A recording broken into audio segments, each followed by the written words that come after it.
Welcome to the Quantum Touch video workshop. This is a workshop that can clearly change your life. You're going to learn some wonderful, powerful techniques for running life force energy, and more important, it's a way for everybody to learn the work together. We have a program set up so that you can watch this video by yourself, but if you work within a group, you're going to learn far better, become far more powerful, and appreciate the work to a far greater degree. We have it set up so that we have financial incentives for people to learn in groups. And we'll talk about how the whole program works at the end of the 4th videotape. But watching this video can help you become a certified practitioner. You can even move on to become an instructor of quantum touch. You can watch this video over 2 days or 4 days. I've set this up to run like a real quantum touch workshop in 3-hour blocks. Traditionally, we've had the workshop over 2 days, but if some people want to show it in the evenings or in the mornings or afternoons, you're welcome to do so. So you would have 4 times that you'd be getting together. The schedule of this workshop is as follows. On the first tape, we're teaching you the very basic breathing techniques, the body awareness techniques, how to run energy, and be able to see bones actually moving with a light touch. You're going to learn basic hand positions and have your very first practice session. Now, the second video, we're going to work with understanding resonant principles. We're going to work with the meanings of the sensations in your hands. We're going to cover how to vortex the life force energy. We're using the slow breath. We're going to do group practice sessions and much more detail about hand positions. The second part really raises the energy from the first day. On the second day of the workshop, or the 3rd videotape, we're going to raise the power of your work far higher. We're going to work with the amplified resonance principle, which is the power of doing like a group healing session all by yourself. We're going to learn distant healing, how to create a unified field of desire and expectations, so you're going to actually allow yourself to receive the sort of things you want in your life. And of course, we have a practice session with every section of the videotape. In the last videotape, we're going to work with toning, we're going to work with the chakras. We have chakra charging for 2, which is an amazing, wonderful, fun thing to do. We'll have our practice session, of course. We have a section on fun stuff, and you'll find out what that is later. And I'll talk about my vision of the future. So, with that, let's get started with the first videotape, and I'm sure you're going to have a wonderful time.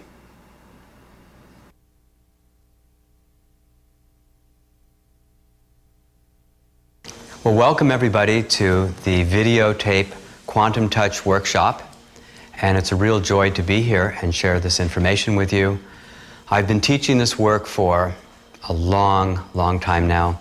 I first learned the work about 23 years ago, but to give you some idea, Alternative Medicine magazine called Quantum Touch a significant breakthrough in hands-on healing. Dr. Norman Shealy, the founding president of the American Holistic Medical Association, tested this work on his most difficult chronic pain patients, and he called it the first technique that may truly allow everyone to become a healer. Oh, by the way, Alternative Medicine magazine also said that quantum touch was an essential and invaluable skill for every lay person and professional practitioner. We have something that transforms bodywork of all kinds. We have chiropractors who tell me that this work transforms their practice. You'll see before lunch break today that with a light touch, bones will spontaneously move back into the correct alignment. Everybody can do it. It's really that easy. We have acupuncturists who say it transforms their practice. Physical therapists. Well, I remember one physical therapist was doing, he took the quantum touch class, and a week after the class was over, he said he's using about 15 to 20% of the time he's using quantum touch. After 6 weeks, he was using quantum touch over 90% in his practice. It transforms the work. Cranial sacral practitioners, Qigong, we've had Qigong teachers who tell me as soon as they learned to run the energy, they tripled their power right away. We've got Reiki masters who call the work Reiki empowerment or turbocharging the Reiki. Healing touch therapists who say that this work is so much more powerful than anything they had done previously. It's the next step in their work. There's no concerns about picking up anything. We've got something that transforms body work of all kinds, and it's available for you to experience today, to learn it today, and you'll be able to, in fact, faster than you're going to believe, which is just a lot of fun for me. We're seeing phenomena on a regular basis that has not been talked about or discussed in medical literature. We've had people telling me about broken bones spontaneously mending. We're seeing that everybody is able to, like I said, get the bones to move back into alignment with a light touch, which defies the known laws of physics. But we're using the life force energy, as I'll describe. We're seeing people doing healing and allowing the body to accelerate its own process at a tremendous pace. We're watching people being able to raise immune system function and bring down pain, even help balance emotions on a way that's never been seen before. We have psychotherapists, by the way, who tell me that quantum touch also transforms their practice because they're able to help people in ways that they had never seen before either. So it also gives you a new way of caring for each other, a new way of loving. It's a very direct and powerful way for people to care for one another. I remember in one workshop there was an 11-year-old boy named Zach who took the workshop with his mom, and I knew their relationship. They were always battling with each other and fighting with each other and yelling, "Would you stop throwing the ball in the house?" and that kind of relationship. But when they took the workshop, they looked like newlyweds. They had a way of adoring each other openly, overtly, caring for each other. And it was really funny. On the way back home, Zach said to his mom, "You know, Mom, I was secretly wishing I had superhuman powers like the comic book characters. But now I feel like I do." And the next day at school, he tells his best friend, "Well, I've learned to help heal people." And his friend said, "Well, heal me." He says, "Well, do you hurt anywhere?" His friend said, "No." He said, "Well, I could show you more clearly if you had some pain." They were 11, by the way. The kid takes his own hand, slams it on a table as hard as he can, and the hand starts swelling and changing color. Zach picks up the boy's hand, runs energy into it, and within moments the kid said, "Whoa, that's so cool." And they went off and ran off and played. We have something that empowers you to care for other people in a way that's very meaningful. And we'll talk about this in much more detail. I first learned about this work, as I mentioned, 23 years ago. There was an old man named Robert Rasmussen who had come across this work intuitively. He had been an intuitive child growing up. He used to just write the answers down to tests in school, and he got in trouble because the teacher said, "Well, where's your work? I don't see your work here." And they would make him do it over again. And he would say, "Well, if you don't believe, if you believe I cheated, please give me another test." So he'd just write the answers down to these big math problems, and the teacher checked his answers. "Well, I guess if you can do it, it's okay." As time went on, he used to take state examinations for the fun of it. He used to just walk in, write the answers down, become a structural engineer, say, "Oh, I think I'll become a real estate broker." He just had a whole stack of certificates at one point. He told me one time, he said, "Well, I had about 15 of them. I just threw them away one day. I just didn't think I'd ever use them." And he was visiting a woman whose daughter had a severe case of bowed legs. And the daughter was coming home from school crying every day. And he just asked the question, "What can I do to help?" And he got the message to do the breathing and the body focusing exercises, which I'm going to teach you. And he just touched her knees. And within moments, her knees just came right back together again. And she cried out, "Mommy, I can touch my knees together." And from that day forward, he just dropped all his other certificates and career of different things that he could do. And he spent full time running energy and doing healing, often 8, 10, or 12 hours a day for pretty much his entire adult life, doing hands-on healing work. And by the way, just as a little note, we've seen that happen in the workshop where somebody with bowed legs, woman in her 60s, and the legs just came right back. One person working on each of her knees and worked for both of them. Bob taught this workshop in 1978. And at first he was telling these tall tales about how bones would mend with a light touch, and how somebody with a big tumor the size of a grapefruit melted away in one session. And I didn't believe anything he was saying. He was telling these outlandish stories. And finally he said, well, let me show you what I do. And he invited my friend, who was the person who invited me, to come up to the front of the room. And unlike this workshop, she took off most of her clothes. And standing in front of the room, you could see she had a major S-curve in her spine, a major scoliosis. And he said, well, here's what I do. And he touched her hips, and her hips rolled back into alignment. Then he touched the occipital ridge, and the occipital ridge rolled back into alignment. Then he went up and down her spine for about 10 minutes. And in that 10 minutes, you could see her spine had straightened out about 2/3. And at that point, I realized this was absolutely outrageous. I figured this guy must have a rare, extraordinary gift. No one else is ever going to be able to learn to do this, and definitely not me. But in the course of the day, I saw that I could barely begin to do the things that Bob was talking about. I could barely begin to do it. I had Bob check an occipital ridge, and I could barely get it to move back into alignment. I happened to be his neighbor, and I became his friend, and I'd go to his house about 3 nights a week and try to pick his brain and understand what made Bob so extraordinarily powerful and successful at running energy. Why was he so incredibly good at doing this? And what I found out by picking his brain for years was that he had come across the work so naturally. He didn't communicate it as well as someone who had to actually go through the process. And then I was able to actually go through the training that I had and incorporate things that I had learned to help evolve the work. Plus, there have been many people who have taken the workshops who have helped the work evolve further as well.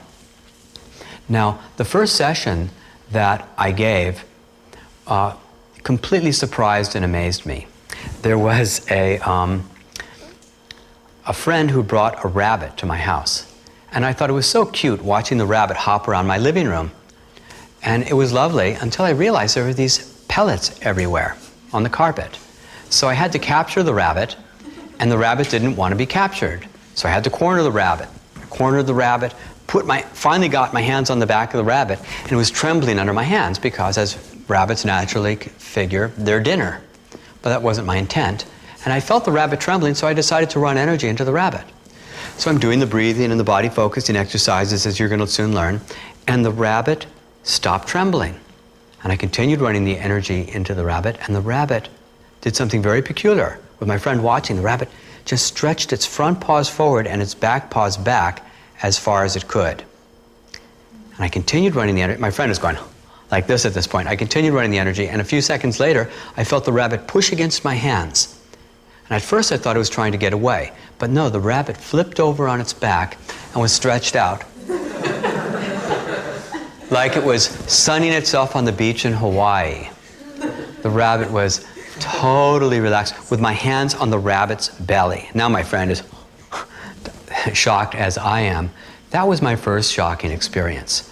The next shocking experience was where I went down to Los Angeles, and a friend had set up a little demonstration before Bob was going to come down and teach in Los Angeles. And there was a woman who was hunched over with severe osteoporosis. Every vertebra was terribly misaligned. I had her put a shirt on backwards so we could look at her spine. And the upper thoracics were sticking out like dinosaur bones. And when there'd be one here, one there, the next one over here, the next one there, and then one here, it was frightening. The lumbar were indented deeply. She walked in and she was hunched over and she looked at me through the top of her eyes, and I had her put a shirt on backwards so we could see her spine. I ran energy up and down her spine very slowly for about 1.25 hours. No technique but the one I'm going to show you before lunch break.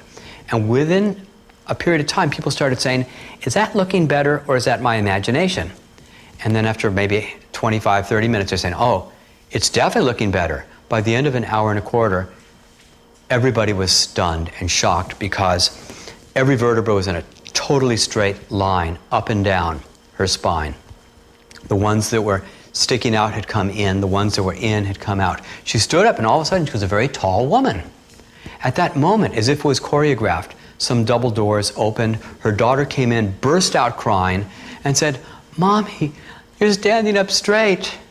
When I got back to my friend's house where I was staying, I sat on the floor, leaning against a wall, and I heard this loud voice in my head, and the voice said, "That didn't happen." Now I realized later you're supposed to listen to the quiet voice, not the one that shouts at you. But I had to argue with that voice because I said, "But don't you remember people what it looked like ahead of time?" And people said, "Is this looking better? Is it my imagination?" And how tall she stood up and how they were all aligned and how her daughter came in crying. I had to remember all the incidents or else I was going to take the experience away from myself. It was that much of a shock to my system to see this happen. The third shock that I got was when I got a call from Bob's friend, and she told me that Bob's had a severe gallbladder attack. The doctors want to amputate. Well, I suppose when your only tool is a hammer, you tend to see life as a nail. But Bob was in deep pain, so I drove about 7 hours down to Los Angeles again, and I worked on him in a motel room. Ran energy in for about an hour and a quarter, and these real deep, intense sessions may take that long. And in the course of that time, Bob was perspiring like crazy. He got up, took a shower, and said, "Thank you very much." And that was the last time he had any gallbladder problems for the rest of his life. And incidentally, Bob passed away about a year ago. Before he did, he asked me if I would take over in his retirement, which is what I've done. And I've been bringing this work out into the rest of the world. Now, there are a few principles of quantum touch that I'd like you to be aware of. The first is that we're using life force energy. And the life force energy is what the Chinese have called qi, the Japanese have called ki, the Indian yogis have called prana, the Hawaiians have called it mana, and Dr. Beverly Rubik, a physicist, has found 76 words that different cultures use for describing life force energy. It's been around for thousands of years. It's universal. I was heading off to Chicago about 2 weeks ago, and I ran into this guy at the airport. We were standing in line together and we were talking, and he was from West Africa, and he said, "Oh, I understand what you do." He said, my family does this. All the people I know do this." I said, "Well, what do you call this?" He says, "Well, it's the shining that comes off the hands." They're talking about the life force energy and describing it as shining. Not a scary movie, mind you. Just shining energy coming off the hands. Everybody feels life force energy all the time. It's intrinsic to all of us. It's like the background noise of the fan that you don't hear, but it's always there. Life force energy is the animating current of life. It's what differentiates something that's living from something not living. The second principle that we're using is resonance and entrainment.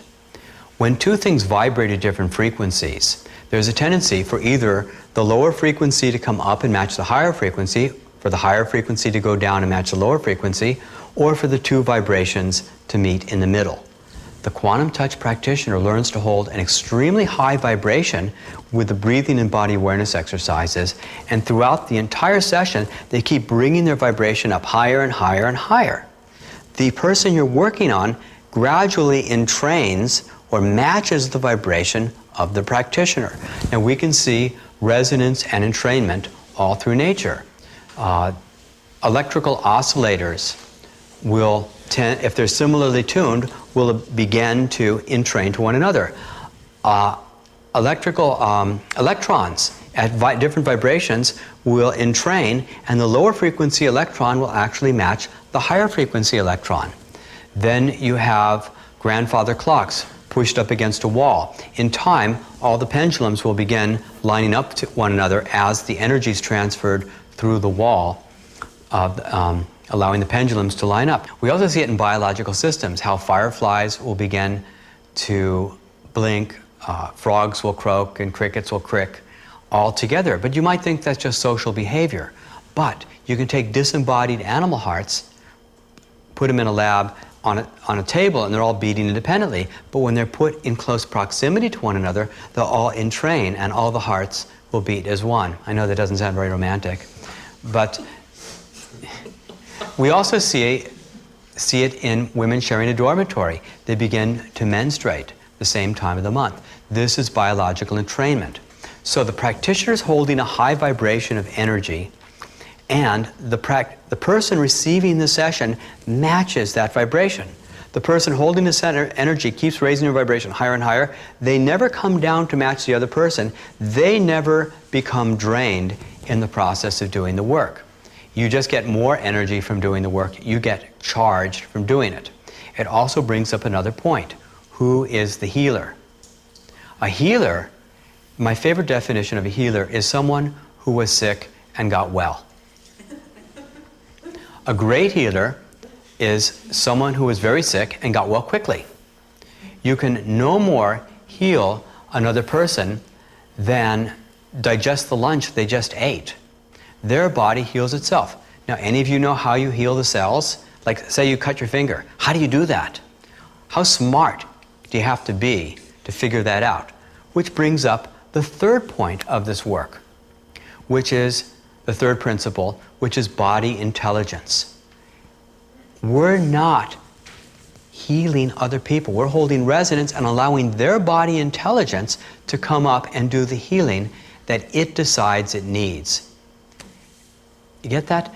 Now, we pride ourselves as a species as being really smart, and we want to outsmart life a lot of times. That's why we try to study so hard and to control and manipulate or use force to make things happen. But ultimately, we can't outsmart life. We don't understand the functions going on in our own body. There are hundreds of functions to the liver. How many can name them all, right? How many can do them all consciously? There's lots going on in our body that we're unaware of. We've got about 100 trillion cells, and each one of these cells has about 1,000 things happening that we know of every second of the day. We can't keep track of that. I don't know how to keep my heart beating at night. We've got enough DNA in our body, if you unwound it all, there's about a yard of DNA in every cell. And if you multiply 100 trillion times a yard, you could make 200 round trips to the sun with all the DNA in our body. Yet the medical profession has this idea that we try to poison the disease in the hope that the disease dies before the patient, rather than raising the life force energy of the person and allowing their body intelligence to take over, providing the best nutrition, the best emotional balance, the best lifestyle conditions, and the life force energy to raise their system. They're trying to outsmart, to manipulate, to poison, to control the situation that would cause things to happen. Rather than that, we want to learn to trust the process, trust the body to heal itself, trust it to do what it needs to do, what it wants it to do to heal itself. Now, there may be many kinds of reactions that happen during that session. Pain may come to the surface, emotions may be released, but we trust it all because it's all part of the releasing process. The body is probably the most underrated form of intelligence on the planet. If you consider how proud we are of our Human Genome Project, where they've spent tens of billions of dollars and thousands of scientists to understand and get this roadmap of the human genome, kind of like a roadmap of Los Angeles from outer space, or maybe more. We sort of understand some of what it means, but we don't even have a clue about most of it. And how do they figure this out? They have these chemicals that split the split the DNA down the middle, and then they chop it into little bits, and then they put dye markers, and they put it through all kinds of equipment. You know how smart our body is? Our body is so smart that if you have damaged DNA in a cell, even while you're still alive, the cells can heal damaged DNA. That's how smart it is. And we have the arrogance to try to interfere with the intelligence of the system. So I really am excited that we're using the intelligence of the body to heal itself. So we're using life force energy, resonance and entrainment, and body intelligence to let the body do what it needs to do. Now, in order for us to start running energy, we've realized that energy follows thought. So, hold up a finger. And we're going to put our awareness into our finger. Anywhere that your awareness goes, life force energy goes too. Now, the goal of this exercise is to see if you can feel any kind of sensation in your finger by putting your attention there. You could imagine you're breathing through your finger or feeling the pulse going through the finger. You might even imagine you're stroking your finger with a little feather. Anything to generate sensation. Now, when you've generated sensation, see if you can make it stronger. See how strong you can make the sensation. You might try breathing through your finger to get more sensation to come into that finger. Like that. Okay, is there anybody not feeling sensation in their finger? Okay, everybody's feeling it. Good. Now let me speak to the video audience because there may be somebody out there in TV land, hi Mom, who is not feeling any sensation in your finger. And what you can do is fake it. This is the secret. What you do is you imagine you're feeling sensation in your finger and you put all your awareness inside your finger as if you were feeling sensation and you fake it. And that'll work. And you can do that through all the exercises that we're going to be going through that will allow you to be very successful with them, even without sensation. There was one fellow named Kent who used to come to all my lectures and he would help do demonstrations at the lectures, and he never felt any sensation in his body anywhere. But he was able to get fabulous results, as have everybody else who had difficulty feeling sensation, because what he would do is he would just bring his awareness through his body as if he were feeling sensation.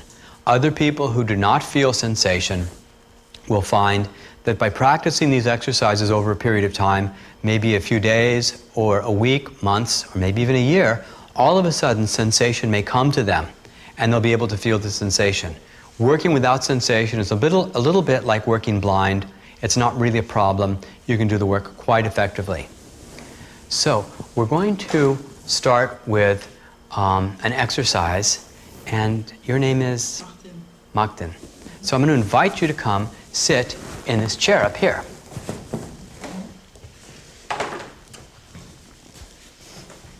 And have everybody take off your shoes. This is the undressing part of the class.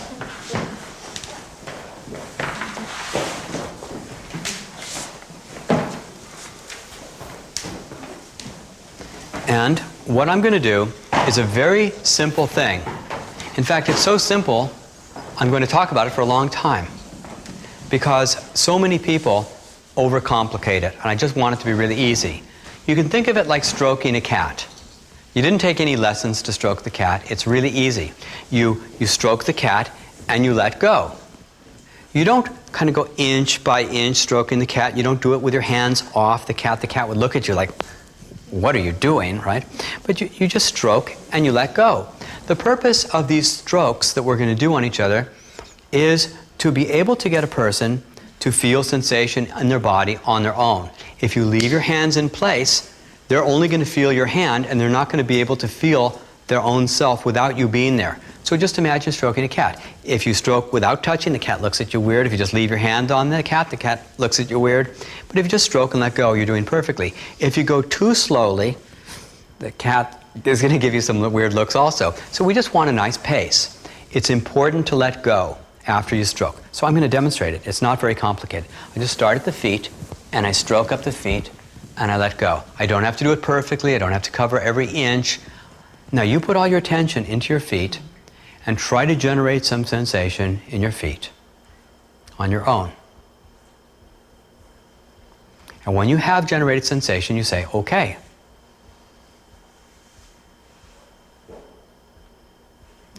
All right, good. Then I stroke up the leg to the knee. Now generate some sensation in that area. Good. Put your hands over on the side. And I stroke up the legs and let go. And then across the belly. There's no exact way of doing this. Okay. I'll come up the chest. And oh, he touched with the back of his hand. Just was convenient. Didn't really matter. Okay. Then I'll skip an area. We'll come down the head and face.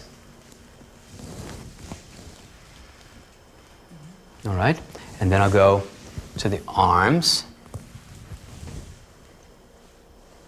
Okay. And then we'll go to the open hands and end in the open hands. Good. How's that feel? It feels the warmth. You feel when you touch me, yeah. almost immediately I would feel the warmth. Okay. Okay, good. Thank you. All right. Now, feels pretty relaxing for most people. Pretty wonderful. So, are there any questions about this exercise? All right. Well, again, we're going to stroke. Just stroke the feet, let go, then go up to the knees, let go, then up to the pelvis area, stroke across the tummy, up to the shoulders, then down the head, arms to the hands. This is the direction. You want to stroke, let go. Don't go too fast. Don't go too slow. Don't try to heal the person. This is not about trying to heal them. I've seen people try to concentrate and do things. It's not about that at all. It's just a touch to feel sensation in your body. Ah, yeah, I can feel sensation there. Now, there will be some people who have blocked areas where they do not easily feel sensation. There may be their thighs or their tummy or their chest or different places. Have the person stroke that place again. Say, can you please stroke it again? And the person strokes it again. And then, if you still can't feel it after a second or third try, skip it. Go on to the next place and have them go work on another area and stroke that. So, I guess we're ready to do the exercise. So let's break up into groups of 2 and let's practice with each other. All right.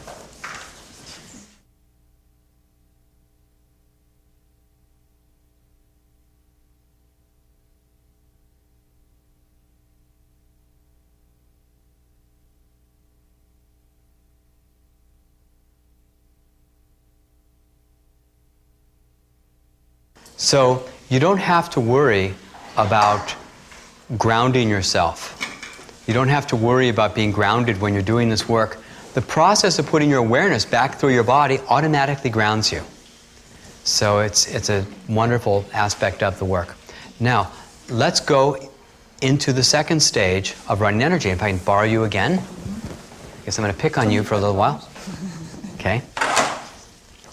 So the second step of this exercise is just like the first, but a lot faster. Just let your legs strain. So I just do the entire leg in one swell foop, okay?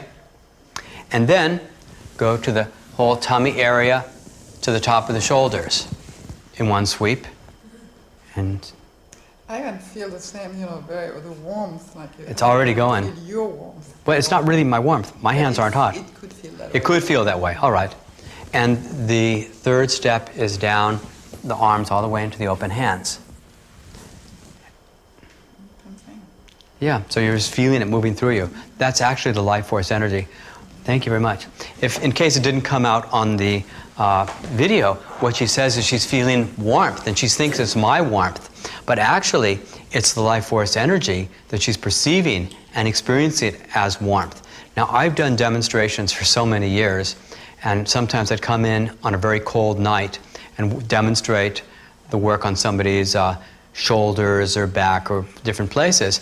And I remember people wearing cashmere sweaters and put my icy fingers on the cashmere sweater and say, "Oh, your hands are so hot."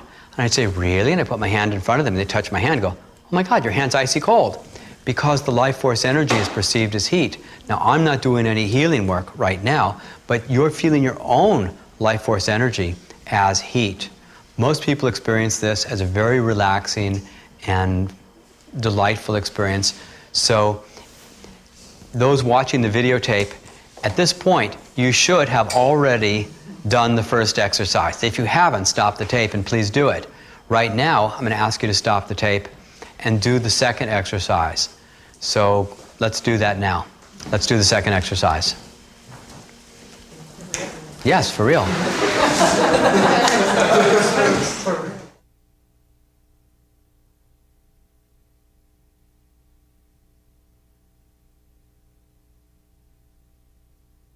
Okay, it's getting a little easier, a little faster. Now let's do the third step. Now those people watching at home should already have practiced the second step of the exercise. Now we're ready to learn the third one. So if I can borrow you again. Excuse me. Right. Now we're going to do the whole body in one sweep. So I go up the legs, up the middle, down, to the hands in one swell foop. And are you feeling that throughout your whole self? Yeah, I feel very relaxed. Very relaxed. Great. Now stand up and turn your back. And we'll do the whole back side now. So those of you who are wondering, how come you didn't do the back? Well, we're doing it now. So we go all the way up to the head, down the shoulders, arms. Nice? Yeah, it's very nice. Okay. Now, some of you may want to have it done a second time or a third time. Feels good. You know. So enjoy yourself. Say, can you do that again? Can you do that again? Well, healing was never supposed to be about suffering. It's a good feeling thing. So why don't we, those of you watching on video, why don't you stop the tape and practice this with each other now, and the rest of us will just practice here at this point. Great.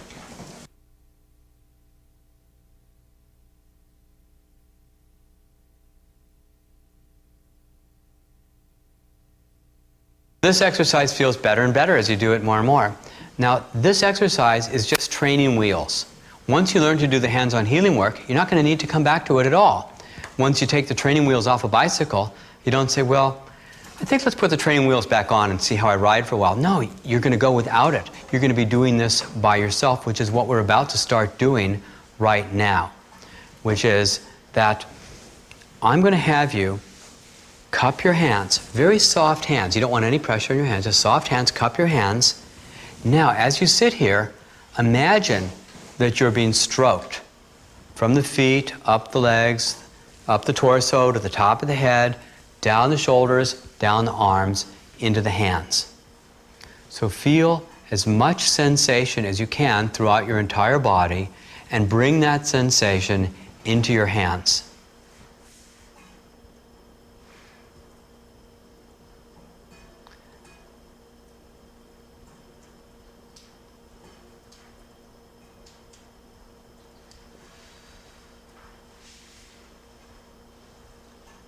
Okay, now what are you feeling? Is you feeling sensation gather in your hands? Heat? Excellent. You're getting the first part.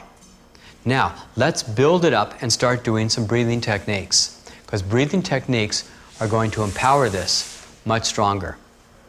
Okay, so we're going to start the breathing techniques. All the breathing starts below the belly button, goes to the top of the shoulders. You want to be fairly erect. You don't want to be all slumped over. These are pretty full breaths. Not necessarily 100% full, but you want to move a lot of air. The breathing is your self-protection. The breathing keeps your vibration at a very high level, which means you are never going to entrain to the other person. Now, there's this mythology, by the way, now that I'm thinking about it, that people actually pick up conditions from the other person. And a lot of practitioners will say that they feel tired or drained at the end of a session, or that they picked up a condition from somebody else. That never happens with quantum touch. In fact, that never actually happens. What does happen for some people is if they entrain or match the vibration of the other person, then their body does something sort of similar to what the other person's body does at that vibration. It's not like vibration is contagious, but if you were with somebody who was really happy and you became happy too, or if you're with somebody who's really miserable and you became miserable too, it's your own misery you're feeling, not their misery, but it's your own misery at their vibration, or their own joy at your own joy at their vibration. So you don't really pick up things from the other person. So the breathing holds you at that higher vibratory level and allows you to maintain it more effectively. And because you're continually doing the breathing and what we'll call the body sweeps throughout a session, you'll be able to keep raising your vibration higher and higher. Now, let's practice what I call a 4-4 breath. And a 4-4 breath is where you're inhaling pretty much a full breath of air to the count of 4, and then exhaling to the count of 4. And a count is about 1 second in length. So let's try that. Breathe in, and then out. You can do this through your nose or your mouth. And it's just a nice smooth pace. Breathe in and out. Now, here's the trick to this breath to make it work effectively. What you want to do is you want the inhalation of your breath to coincide with a sweep of body sensation from your feet to the top of your head. So on the inhalation, feel that sweep going all the way to the top of your head. And on the exhalation, you want to feel a rush of sensation down, gathering into your cupped hands. So let's do that together. Feel the inhalation and the sweep together. You're linking them together. Count of 4 so that you can hear it really loud. Yes, you want to breathe through your mouth on the inhalation. You can breathe through your nose or your mouth on the exhalation. So practice that. Breathe in. And feel the sensation gathering in your hands on the exhalation. This is a very powerful sensation. Now, if you start getting dizzy or spaced out, you're going to back off on your breathing a bit. You definitely don't want to do so much that you're getting dizzy. And you definitely don't want to do this technique while you're operating heavy equipment or machinery or operating a motor vehicle and blah, blah, blah, blah, blah. So this is a technique that really holds a lot of energy. And I'm giving you a series of them, and you can pick and choose the ones that feel best and work best for you. There's no correct or exact answer in terms of which technique is best when. You'll be able to figure it out on your own as we get started.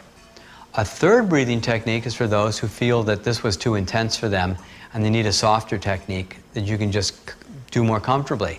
This is a 2-6 breath. And you don't have to count the whole time you're doing it, just get it going. So the 2-6 breath with the nose or the mouth on the inhalation and exhalation. 2 counts in and now try that together. Inhale for 2. And exhale for about 6. And feel as much sensation in your hands. Gather as much sensation in your hands as you can on the exhalation. I don't use this breath very much myself, but some people find it comfortable to use and they can use it. The more air you're moving, the more life force you tend to bring into your system. But you don't want to get too dizzy and you pass out, and it causes lots of problems. Okay, how's the sensation? Is it getting stronger in your hands as you're practicing more? Okay, good, great. Now, the last breath in this series is one that we're going to practice a number of times because it takes longer for people to learn this one in many cases. It's a modified breath of fire. It's a fire breath. The best description I've ever heard of it came from one of my teachers, and she said it's a little bit like being out of breath. It starts with a big inhalation, and then there's like some very rapid panting. Now, panting is not all exhalations. Panting is exhale, inhale, exhale, inhale. And it sounds like this. I'll demonstrate it first. It's a big inhalation. Maybe 6 or 7 inhalations. Just take a deep breath in and then let it out to the count of 4 or 6 on the exhalation. So it's a big inhalation in with a bunch of inhalation exhalations like you're panting, followed by a big inhalation in, and then you exhale it out. So it starts with a big inhalation, there's panting in between, and then you exhale slowly to the count of 4 or 6 on the way out. So it's pretty simple. Big inhalation, lots of panting, exhale slowly to the count of 4 to 6. So let's do it together. So a big breath in, big breath in, and now breathe out. And now pay attention to the sensations in your hands. Put all your awareness into your hands and continue one of the other breathing techniques. You don't want to do this technique more often than once every 2 or 3 minutes. Because if you do, you can get so lightheaded, you can fall over. We don't want that happening. You also don't want to do more than 6 or 8 breaths, because that can also get you too lightheaded and get you passed out. It was interesting. There was a workshop I gave in Boston many years ago, and a Harvard student attended, and I suppose he knows that a lot of his teachers aren't telling him the whole truth about things. So when I told him that we don't want you breathing for more than 6 or 7 breaths, and not to do it more than every 2 or 3 minutes. He thought he was just going to see how much he could do. And standing in the corner of the room by himself, he was going, and he just kept going. And all of a sudden, while I'm talking to these people over here, we hear this loud crash as he's banging his bridge of his nose against a heavy leg of a chair, and hitting his head on the wood floor. And when he got up, he was like, "Whoa! What did I do?" Well, fortunately, he was surrounded by people ready to do hands-on healing sessions. That was the good news. And it was actually quite amazing because we could actually see this huge cut, this huge bruise across his forehead actually shrinking in size as that session went on. And the bleeding stopped almost immediately. After about 10 or 15 minutes, he said the pain stopped and it never came back throughout that weekend. And the next day when he came back, he didn't have black eyes. So it was very demonstrative of how effective the healing was and what not to do. Okay? So don't continue doing the breathing. Let's practice it again. Big inhalation. Big inhalation. And feel the sensations in your hands. This really boosts the energy of a session and raises your life force energy very strongly. It gives you lots higher vibration to work with during a session. And you can do it from time to time to pump the energy to be even more effective during your sessions. So, it's time now to have an interesting demonstration. Now, I measured you, and your hips were off in a really nice kind of way. And if I can borrow you for a moment, have you come up here. So we're going to get this on camera. Now, as I measure the hips, what you want to do is you want to put your fingers into the sides and press down and see where they stop. And if we get a good camera shot on this, I'm going to get down really low so you can see where my fingers are. I do a close-up on the fingers. And can you see the right side is higher than the left? Good. And it's about, yay, much higher. Now, why don't you measure and do what I did and put your fingers there on the sides, press in. Now you got to get low so your eyes are level with your fingers. Can you see the right side's high? Very clearly. Now, thank you. Now just as a point of, I want people to be really clear. If I try to measure the hips from this position, I might be able to know the right side's higher, I might not. This is wrong, this is right. Eyeballs level with fingers. This is wrong when you're turning your head to see it from this angle because you want your eyes level. This could also work if you get yourself low enough so that you can see what's there. You got to do that or on one knee. So if you want to check the hip position, you want to get that level. Now, why don't you demonstrate? You already measured the hips. What you do is just put your hands here and here, very softly on the sides of the hip. Do we have a good shot of that? Okay, we got a good shot. The hands are very softly there and there. Go ahead. Put your hands, no, you don't have to be low. You're not measuring now. Now just do the breathing and the body focusing exercise. Why don't we turn you around this way so people can see? That's good. And just run the energy. Do the breathing, get as much sensation into the hands.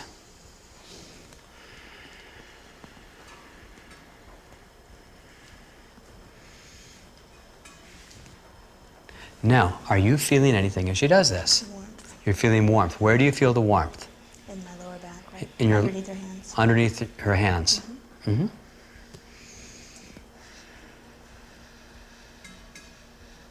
Now this works at least 90% of the time. And it's lots of fun. And by the way, I had a chiropractor tell me that, I've had a lot of chiropractors tell me this was impossible. And because when a person's standing up, it's physiologically impossible for the body to restructure and realign itself. That's why they put you on their side and they go crunch or use different techniques. There are subtler techniques that many chiropractors are using too and work wonderfully well. Well, let me measure and see what you've got so far. Okay, why don't you measure now? Let's bring the camera around here. I'm going to get low and you can see where the fingers are. Got that? Great. Now, why don't you measure yourself since you've already learned how to do that? See, that's great. What do you see? Yeah, it's pretty even. Yeah, it's completely even now. Yeah, the bones move back to alignment with a light touch. Thank you. So, I remember it was really fun. In one of the workshops that I taught, a woman brought her husband who was a chiropractor. I've had lots of chiropractors in the workshops over the years, but in this one class, he had not come to one of the lectures. And when it came time to demonstrating that the bones move back into alignment with a light touch, I said, hey, you're the chiropractor, why don't you come up here and measure? And he measures, and he said, well, it's high on the right. I said, great.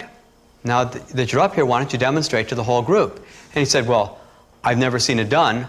I know it's impossible, and I know I can't do it. I said, that's all quite irrelevant, because it's not about your belief that makes it work anyway. It's the life force energy resonance and entrainment. So he said, what do I do? I said, well, just put your hands on the hips and run the energy. But I looked at his hands, and they were like rocks. They were iron hands. This guy was strong. He knew he had to, quote, manipulate people, push, force things into place. I said, no, soft hands. This is one skill he didn't have. So I kept shaking his hand for like, 30, 40 seconds. I said, no, soft hands, no, soft hands, soft hands. We finally got him to have really soft, loose hands, because we were not using physical force to make this happen. You had very naturally soft hands. And he does it, and the hips go back into place, and he looks at it, he measures, and he says, no. He says, no. I mean, he's taught at chiropractic college. He knows this can't happen. And this is my favorite kind of skeptic, by the way. He said, I've got to see that again. So he finds another person. And he says, I got to do that again. So he does it again. The hips are uneven, and he runs the energy, and they level out. He says, no, I got to see that again. He did it 5 times in a row on different people before he just kind of stood on the side with this huge grin on his face, like just totally astonished, because we're doing something that's considered physiologically impossible. But appreciate, the chiropractors were right. The body wants the bones in alignment. How do I know this? I'm positive, because you didn't think right side go down, left side go up, they should be at 37.5%, this side could go up this much, that side.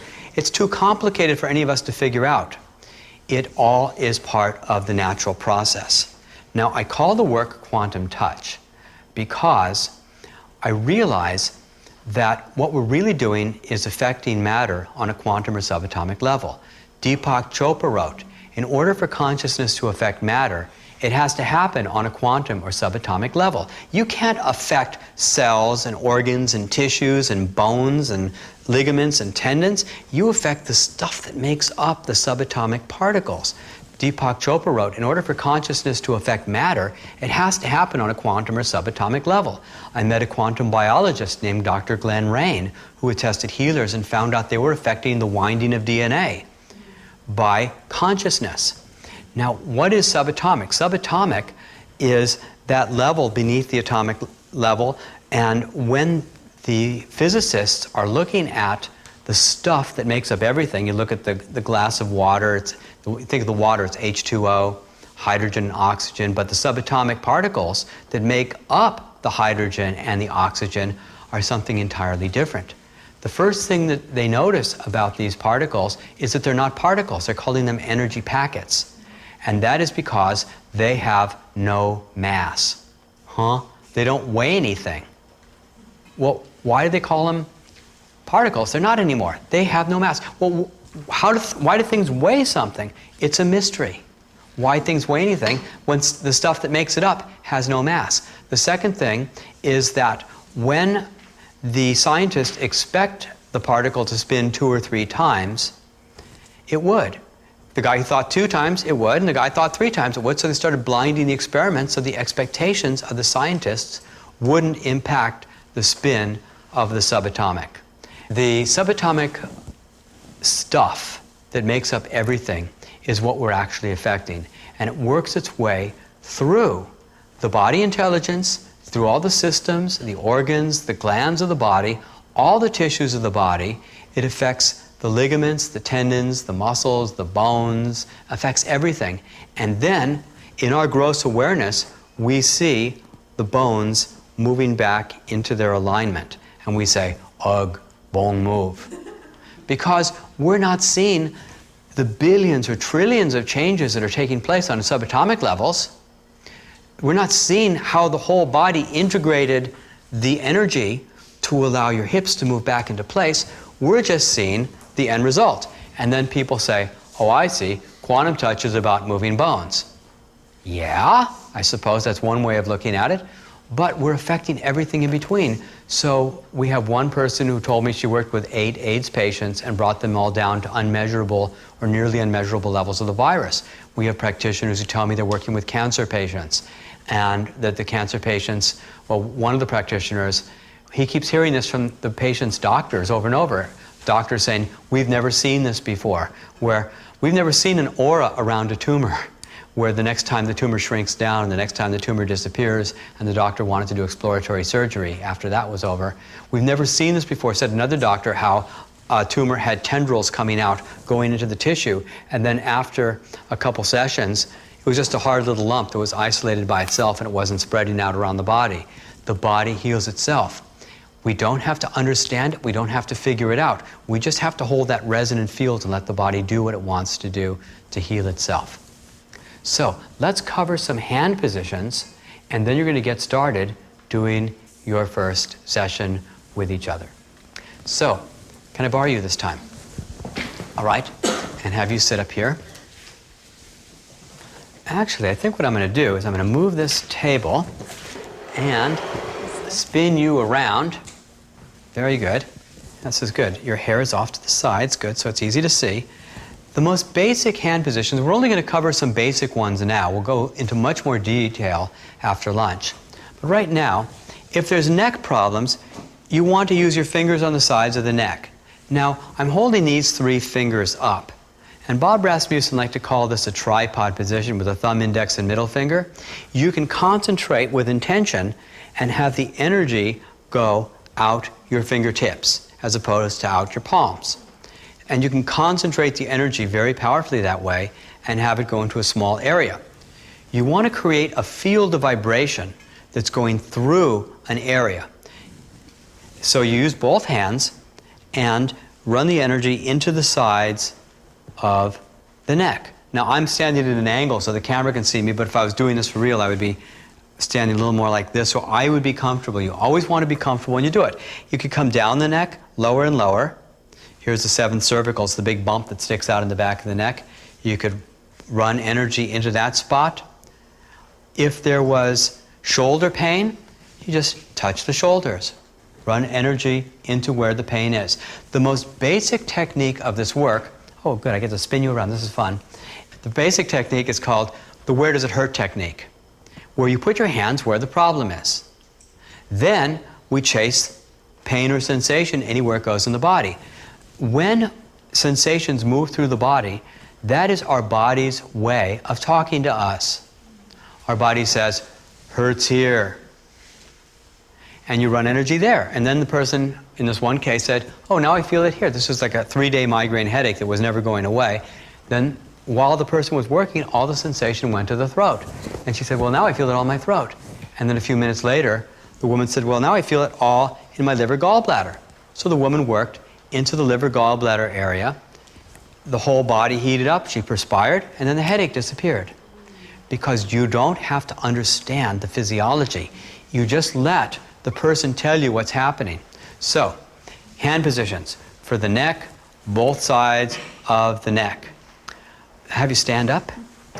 And for lower back, I would put my thumbs on the lower back. Now, if you said the pain was here, I'd put my thumbs where you said the pain was. If you said the pain was here, I'd put my thumbs there. If the pain is down lower, I would go lower. I just put my thumbs there and rest my fingers. And one of the beauties of this work is you can do it wherever you are. If you're in a cafe, you can always have a person sitting or standing. I've done this work in bookshops, I've done it in train stations, done it in parking lots. Everywhere I am is my office. Have hands will travel. It's really easy. So you could run the energy with your thumbs out there. Any point in the back that hurt, you could take your time, run energy into every part of the back that was in pain. You could hold a shoulder that was in pain. But the main thing to do is say, where is the pain? So if the person said it's in my shoulder, that's not enough information. What part of the shoulder? Well, the person said, well, it's under this shoulder blade. Well, I wasn't going to think of that. So you want to run energy through it. You want to sandwich it between your hands. If they said it's in the, right here on the tip of the shoulder, well, you run energy through there. And if it's a very concentrated area, you might want to use these 3 fingers. If the pain moves to another spot, like I was working up here in the upper back, it might move to another spot. So you chase it to the next spot. And you want to have soft hands throughout. You don't want to have your hands tight, because tight hands block the flow of the life force energy. And if you want to see bones move, if you're shoving, it'll stop the bones from moving on their own accord. And then lastly, turn you around here, if I was working, say, through your heart, I would have one hand behind, turn around to the side, and one hand in front. So I'd be running energy right through the heart area or any organ that you want to be working on. So you sandwich the body through the organs that you're wanting to work. So you know what to do if there was a knee problem. You hold the knee. Great, thank you. And this brings up a very interesting little thing, which is that if you think about it, quantum touch is so natural, everybody automatically almost does it right away. What do you do if you bang your knee really hard? You go, ow! Huh, that sort of looks like where I'd put my hands if I was doing a quantum touch session, right? And you're going, ow, ow. You're doing the breathing too, right? So one of the beauties of this work, aside from the fact that we have practitioners of all modalities, we have people who have all kinds of beliefs. All religions are welcome. All belief systems are welcome. You don't have to change your belief to be able to do it. You just breathe deeply and run energy and put your hands there and let the energy work. Those who want to pray first, that's great. Want to align themselves, that's fantastic to do. Realize the client is in control of the session. Remember, I said the healer is the person who was sick and got well? Keep a dialogue with them going so that you know what they're feeling. And if the pain moves to another spot, they may want to move your hand. Say, well, now it's over here. Well, now it's up here, and now it's over there. Their body is speaking a very simple language. Follow that language from place to place. Let them help direct where your hands are and where the session is going. And I'll show you a few of the common mistakes that people make during sessions right now. So, why don't we have you two pretending to be working on each other right here. Come up here. Do you have any pain anywhere? Yeah. Where? It's here and here. Okay, did you injure? Tendinitis. Tendinitis? All right. So why don't you run energy into this spot. Now, this looks pretty good. Can you get a shot of this? Great. So you would be running energy into that. Now let me show you what not to do. I'll demonstrate wrong. Okay, why don't you stand back a little bit? Yeah. This would be a bad position because I'm uncomfortable. I've seen people do this a lot. This would be bad. Oh, I'm sorry, I'm squeezing your tendinitis. Okay. But using pressure, that would be a bad thing to do too. What was the third one? Oh, yes. So the other thing that the practitioner can do wrong is to forget to breathe. So as long as you're breathing deeply and you're not squeezing too tight, you got real soft hands, and you're not in some weird position, trying to do the work, and you're making yourself comfortable, I recommend you kind of move around. Like if I was working on the shoulder, I've seen people do this a lot. But, stand, try different positions, experiment, play with it, find what works best during a session, and work with that. And that makes it very, very effective to do that. And then run energy into the parts. So in your case, it would be the tendinitis, and we'll run energy into there. And the last thing I'm going to mention here is that help each other. When you're watching the video and you see somebody in the room and they're stretched out or they're in an uncomfortable position, they're trying to work on somebody's knees like this, Have them sit down. Have them put the legs up. Try different angles, different positions. If you see somebody with tight hands, or if somebody's got tight hands on you, people don't realize how tight their hands are. It's very common. Go ahead, shake their hand a little bit. Help them out. Say, hey, loosen those hands up. Shake them up a little bit. Get them to have soft hands. And if a person stops breathing, encourage people to breathe. One of the few things that I do during a workshop is I nag people, and I encourage, keep breathing, everybody. So the facilitator, who's hosting this workshop that you're watching on video, can say, okay, everybody, keep breathing. And do that periodically, because people will forget to breathe. You need to breathe 100% of the time in 100% of the sessions. And that is what makes this work really effectively. So let's have the people watching the video now stop the tape and give each other, well, actually before you stop the tape, here's the instructions. You're going to want to give one-to-one sessions with each other, and these are going to be 15-minute sessions. So I give you a session, you give me a session, and then we'll switch partners, and you give somebody else a 15-minute session, and then they give you a 15-minute session. So you receive 2 15-minute sessions, and you give 2 15-minute sessions. This gives you a wonderful experience of running energy, and wonderful experience of receiving the energy from different people, the different qualities of energy. So you'll give each other a 15-minute session, receive one, give it to someone else, and receive one. And so why don't you stop the tape and do that, and we'll come back again when you turn the tape on.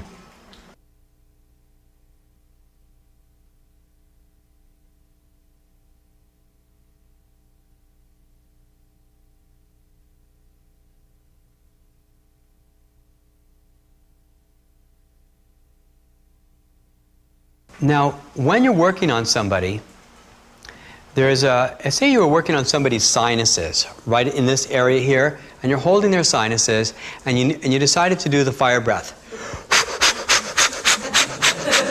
What's wrong with this picture? You'd probably want to turn your head like that. So be aware that when you're giving a session to each other, you don't want to breathe in their face, okay? Be aware. I've had people working on me, first day students, where I forgot to mention this, and they'd be running energy into my neck, and I'd feel my hair going. So be aware of this, and especially if you've eaten a lot of garlic or such. So you've had your practice sessions. This is great. What I'd like to do is have you, we're going to take a few of your stories from the practice sessions you just received, and I'd like to hear what happened to them, and then we'll have people who have been practicing at home. You can tell each other what's happened, but first I just want to tell you a couple points that I would have liked to have covered earlier. One is that when you're doing the fire breath, you don't have to worry about trying to do a full body sweep on the inhalation. You don't have to worry about anything. Just do the breathing. That's enough for there. Then focus on body sensation again and keep the breathing going. That works really well. Another point that I like to always mention, but I skipped it, was that you don't want to try to run energy through leather. Leather seems to drink up the life force energy like a sponge. It's as if you're trying to bring the leather back to life. It just doesn't get very far. I tried running energy into my belt. Just never quite came back.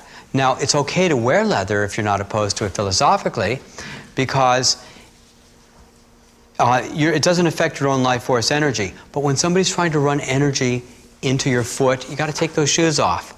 Into your back where the leather belt is, you want them to take the leather off, because the leather will absorb that life force energy.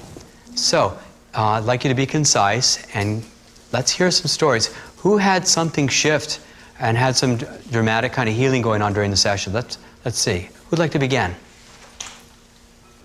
Okay. Let's pass him the mic.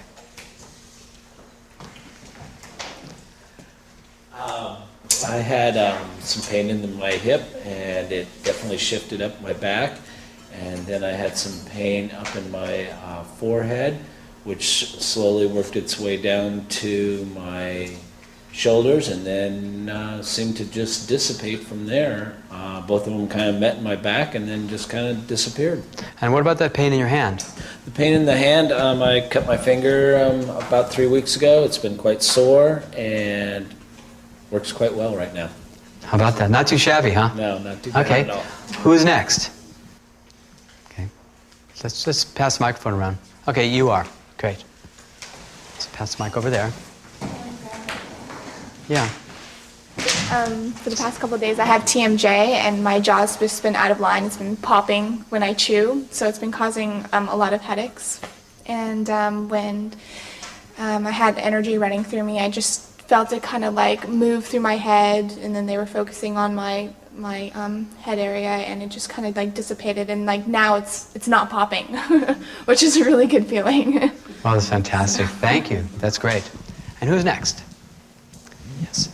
Was experiencing a slight headache. I'm assuming that it was sinus from the rain and what have you that we're experiencing. And when Kaya was working on me, that cleared.